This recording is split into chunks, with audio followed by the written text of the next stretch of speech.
There we go. How are you guys? I'm Rosario from Chile, Radio Concierto. Nice to see you. Nice to see you too. So we're here with Mike Shore and Ted Denson, the producer and leading actor of A Man on the Inside, inspired the series inspired by the mole agent, El Mm. Agente Topo, the documentary by the Chilean Maite Alberdi, because the season two of A Man on the Inside comes out November the 20th. And we're really excited to see it. We're really, really excited to see it. Good. So the first question is for Ted.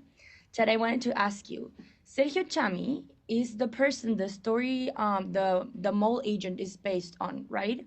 And I wanted to ask you, did you feel any kind of pressure, or did you were inspired by him at all while playing Charles? Sergio, Yeah. yes, Uh-huh. not pressure, but inspired. Dear Lord, yes, the sweetness and the gentle. Um, he was so funny, and he was clearly not trying to be, which is a great lesson, for me, the actor. But there was such a gentle, sweet, soulful ness to his being in the documentary. It wasn't a performance. That yes, he inspired me. I think he inspired the writers. It was, and I can't wait one of these days to meet Sergio. So please give him my best. You haven't met him yet? You have to. I know. I hear he's like a rock star in Chile now. Oh yes, that's why I was asking about the pressure, because we love him so much. He really is a rock star. When he went to the Oscars and everything, and he like walked down the red carpet, we were so proud. So yes, that's amazing that you got inspired by him. Oh, very And much so. I'm so happy to hear that. So Mike, I read that you saw the mole agent got inspired by the story, right? Hmm. I wanted to ask you what caught your attention? What made you say like, yes, this would be a great sitcom? For me, you're like the sitcom king, so I think that that's amazing that you got inspired by a Chilean story. And what of that can we see on season two? Because I think it's such a different story, a different location, a different setting, different characters. What of the mole agent, your inspiration of that can we see on season two?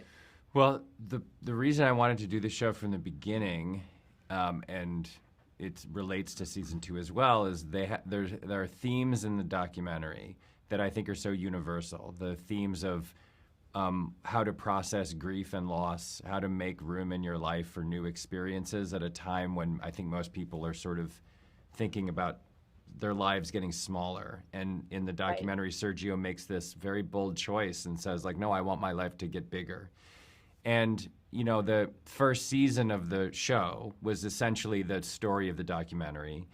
And so when we came to season two, it was sort of like, well, we can't just tell that story again. It doesn't. Right. It needs to be additive. And so now we were in a little bit of uncharted territory in terms of like, well, what happens next? But what we really felt like was that we wanted the second season to feel like the first season, even if the story was different. So we just sort of took those themes, the themes of like new experiences and new adventures after a certain age, and we just applied them to a new case. So in this season, the story for Charles is, okay, I have processed the grief and the loss of my late wife. Is there room in my life for a new person that I can share my life with? Like, what does that mean? Does it, he asks his friend Calbert at the beginning of the season, like, is this okay? Is it okay to be interested in someone else? And Calbert says, like, you did right by Victoria. You honored her. You don't honor her life by not living your own.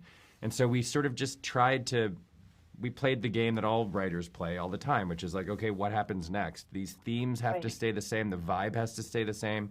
But we tried to still remain true to what that great feeling that the documentary created in people who watched it. Oh, I think you accomplished that. Let me Oh, tell good. you. Yeah, yeah, yeah. And I wanted to ask you on the same line because I think that the first season and the documentary itself kind of talks about the grief of seeing your loved ones growing old, and maybe that like when you're scared of leaving them in a nursing home, or like, oh wow, they can't take care of themselves anymore.